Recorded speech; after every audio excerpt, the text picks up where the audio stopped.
2021 has finally ended, and that means Happy New Year, guys. Happy New Year to each and every one of you. Hope you guys had a good year. Hope you had a healthy year. Now let's look back at 2021 and talk about the best films of 2021.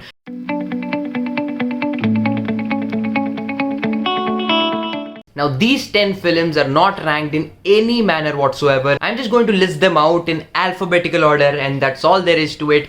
And this list is completely personal. It's my favorite films of 2021. It's biased, it's objective. It has nothing to do with how these films performed at the box office or what others think about it. It is my personal favorite 10 films from 2021, and in general I thought 2021 was a great year for films. Most of the films that I was looking forward to turned out to be great, and even the films that I had no clue about actually surprised me, and there were a lot of surprises in 2021, and I'm sure you're gonna find a lot of surprises on this list too. Before getting into the list, I want to list out some honorable mentions. These are the films that almost made into the list, but it's just that I like these 10 films a little bit more than them. Nothing against them, they're still great films. David Lowry's The Green Knight was a brilliant fantasy drama. Free Guy starring Ryan Reynolds was a lot of fun and easily among the most entertaining films of the year. Adam McKay's satirical drama Don't Look Up resonated with me, and it's an interesting reflection of the kind of society we live in. And finally, The Summit of the Gods, a beautifully animated Netflix film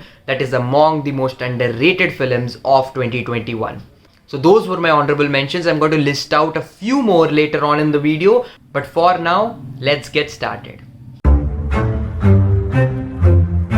CODA is a very simple film. It is the story of Ruby, who is the only hearing person in her family, and now she's torn between helping out her family and chasing her passion for music. That's all there is to the film, but the way it is executed is what brings everything together. I thought the characters were beautifully written and the performances are top notch. Emilia Jones plays Ruby and she gives one of the best performances I have seen in 2021. And what I loved about the film is that it could have been a film that is melodramatic and heavy-handed, but it's executed in a way that is funny, charming, and very entertaining from start to finish, and that makes for a heartwarming film that is truly a breath of fresh air. I'm very sure that you would have guessed Dune would be on this list, or any best films of 2021 list for that matter, because Dune is truly a masterful film. I mean, from the way it's made, from the technicalities, the cinematography, the visuals, it looks stunning. Each and every frame looks beautiful, and the characters are incredibly well written. And for a guy like me who has read the book and loved it, I really thought Denis Villeneuve did a brilliant job bringing it to life. Dune was truly an experience that defined for me what makes the science fiction genre so great. It was truly a memorable experience and one that won't be forgotten for many years to come. Ridley Scott's historical drama was a huge surprise for me. I didn't expect going in that it would be as good as it was. It had very well written characters. Matt Damon, Adam Driver, Jodie Comer and Ben Affleck, all of them are at the top of the game, giving phenomenal performances. And the way the story is structured, it's actually quite interesting. But what truly elevates the film are those final 30 minutes, which has one of the most intense and brutal fights I have seen in a historical film. It's extremely well handled. Ridley Scott is not a stranger to the historical drama genre, and I think he proves yet again that he is among the best.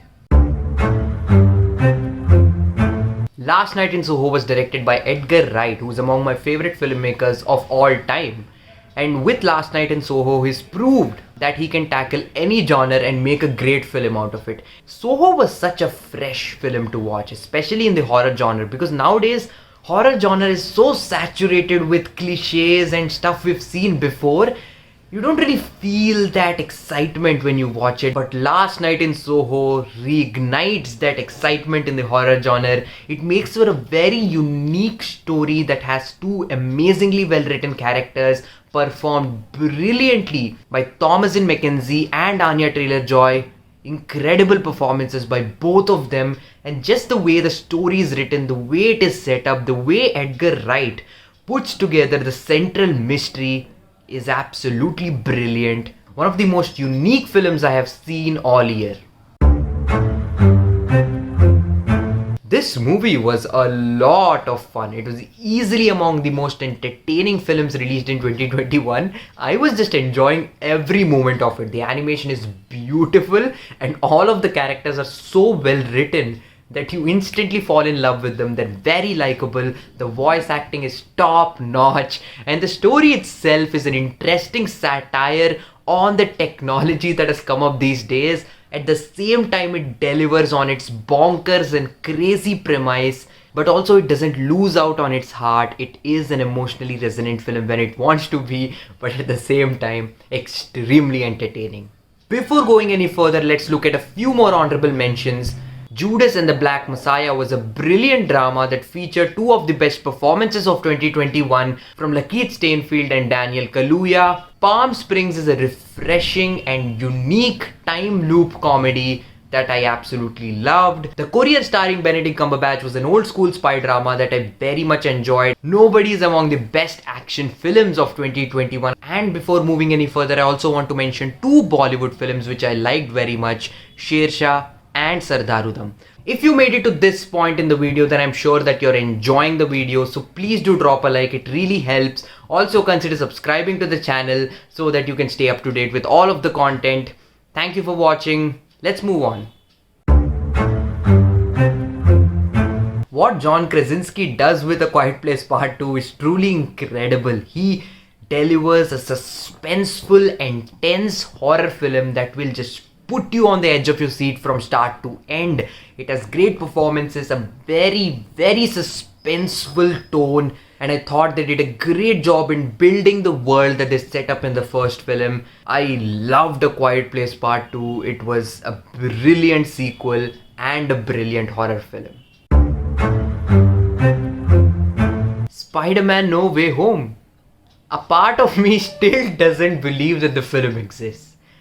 I don't really think it's a spoiler by now, everyone knows it, so I'm just gonna spill it out.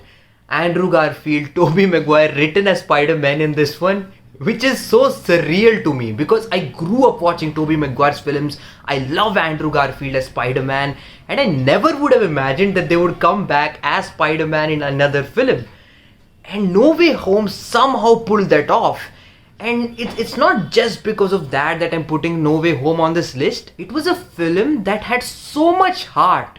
Essentially, the film was very much focused on Tom Holland's Peter Parker. It's a journey of Peter Parker into becoming the Spider-Man that we know and love. And I love to see Peter go through that journey. The way it brings in the older villains, every one of them, be it Doc Ock or Green Goblin or Electro or anyone, does it in a way that feels logical. It does it in a way that feels earned. It doesn't feel like cheap fan service. It feels like there is a purpose for everything that is happening. And for all of those reasons, No Way Home resonated with me in a way that no other superhero film from 2021 could. It's just a special movie for me personally, and I think for a lot of fans out there, it's truly something remarkable when it comes to superhero films.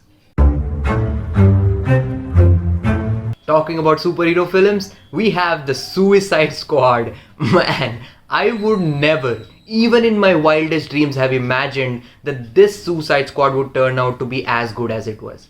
I mean, I had zero expectations going in. Like, I didn't even know what the Suicide Squad was.